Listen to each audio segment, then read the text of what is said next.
베니스의 상인, 셰익스피어 원작, 노성욱 그림, 강민경 글.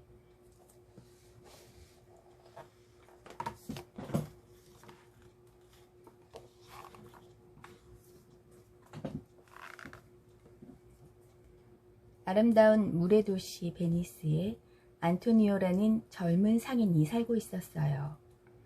부지런하고 인정 많은 안토니오는 어려운 사람을 보면 그냥 지나치는 일이 없었지요. 배고픈 사람에게는 빵을 사주고 헐벗은 사람에게는 옷을 벗어주었어요. 가난한 사람에게는 이자도 안 받고 선뜻 돈을 빌려주었고요. 사람들은 이런 안토니오를 늘 칭찬했어요.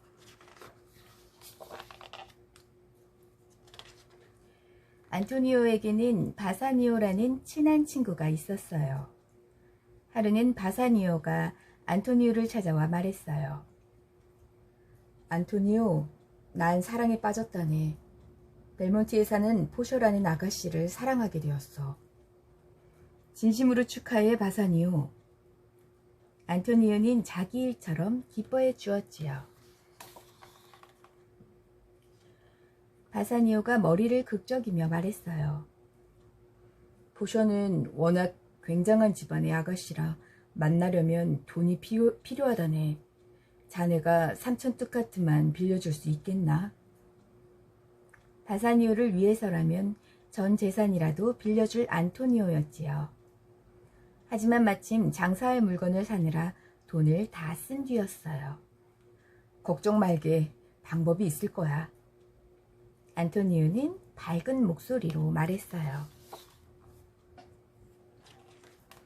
안토니오와 바사니오는 국리 끝의 샤일록이라는 장사꾼을 찾아갔어요. 샤일록은 돈을 빌려주고 비싼 이자를 챙겨 부자가 된 사람이었어요. 가난한 사람에게도 꼬박꼬박 비싼 이자를 받았지요. 안토니오는 평소 그런 샤일록을 몹시 못마땅하게 여겼어요.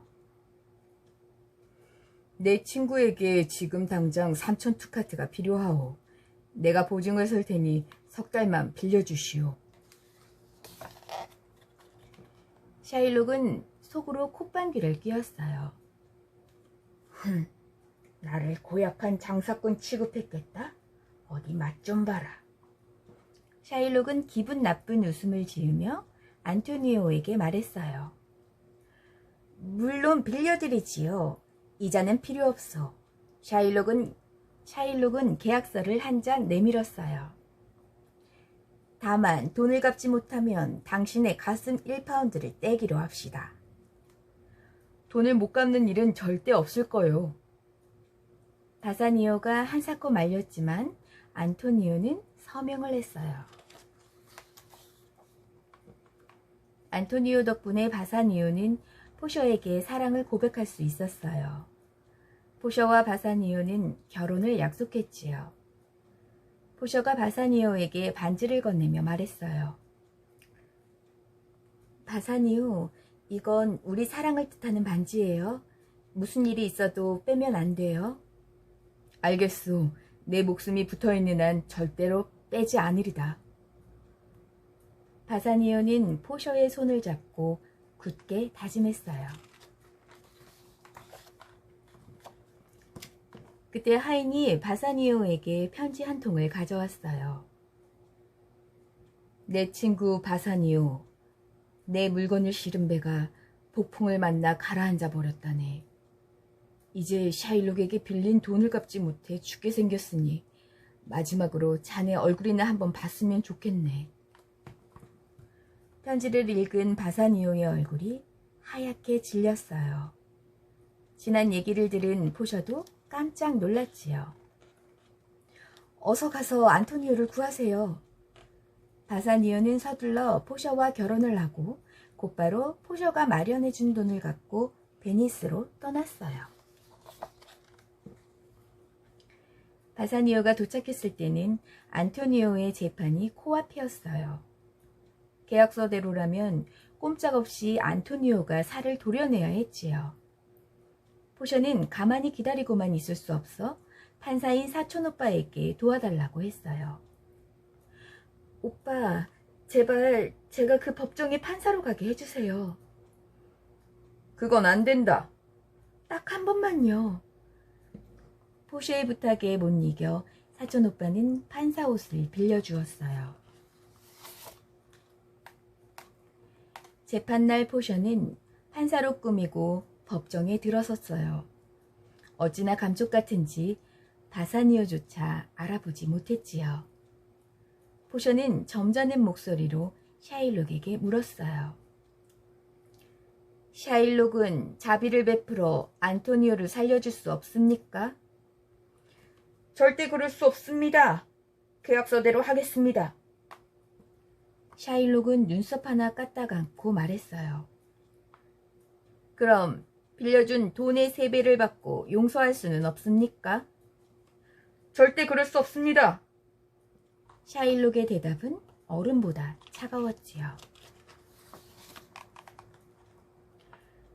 그렇다면 안토니오는 칼을 받을 준비를 하십시오. 판사의 말에 법정안이 술렁이기 시작했어요. 안토니오, 이젠 내 살을 내놓아라. 샤일록이 안토니오에게 막 칼을 들이밀 참이었어요. 잠깐! 판사가 외치자 샤일록이 멈칫했어요. 이 계약서에는 살을 떼어간다고 했지 피를 가져간다는 말은 없소. 안토니오의 피를 한 방울이라도 가져간다면 당신 재산을 모두 압수할 것이오. 판사의 훌륭한 판결에 휘파람과 박수 소리가 터져나왔어요. 샤일록은 얼굴을 일그러뜨리며 파르르 떨었어요. 그럼 차라리 돈을 받겠습니다. 샤일록의 말에 판사는 고개를 저었어요. 이미 늦었소. 당신은 계약서대로 하길 바라지 않았소. 게다가 죄 없는 시민의 목숨을 빼앗으려 했으니 당신 재산을 모두 압수하겠소. 지혜로운 판결의 사람들은 고개를 끄덕이며 감탄했어요. 안토니오와 바사니오는 서로 얼싸안고 기쁨의 눈물을 흘렸지요. 재판이 끝난 뒤 바사니오는 판사에게 인사를 하러 갔어요. 판사가 포쇼인 줄은 꿈에도 모른 채 말이에요. 훌륭한 재판장님, 덕분에 저와 제 친구가 살았습니다. 감사의 뜻으로 선물을 하고 싶습니다만. 바사니오의 말에 포쇼는 장난을 치고 싶어졌어요. 꼭 그러고 싶다면 당신 손가락에 낀 반지를 주십시오. 바사니오는 한참을 망설이다 마지못해 반지를 빼주었어요. 포쇼가 서둘러 집에 돌아오고 얼마 뒤 안토니오와 바사니오도 도착했어요. 아주 현명한 재판장님 덕분에 우리가 살았다오. 바사니오가 신이 나서 얘기하자 포쇼가 모른 척하며 물었어요. 정말 잘 됐네요. 그런데 내가 준 반지는 어쨌어요? 바사니오가 쩔쩔매자 웃음을 참던 포쇼가 반지를 내밀며 말했어요. 이 반지는 절대 잃어버리면 안 돼요. 반지를 받아든 바사니오는 눈이 휘둥그레졌어요. 아니, 이건 내가 재판장님한테 준 반지인데? 바사니오와 안토니오는 깜짝 놀라자 포쇼는 사실을 털어놓았어요. 바사니오는 포쇼의 지혜와 용기에 그저 입이 딱 벌어졌지요. 참, 안토니오님께도 전해드릴 것이 있어요. 포쇼는 안토니오에게 편지 한 통을 건네주었어요.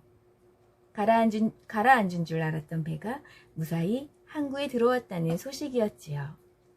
뜻밖의 소식에 안토니오는 뛸 듯이 기뻐했어요. 세 사람은 밤새도록 이야기를 나누며 행복에 젖었답니다.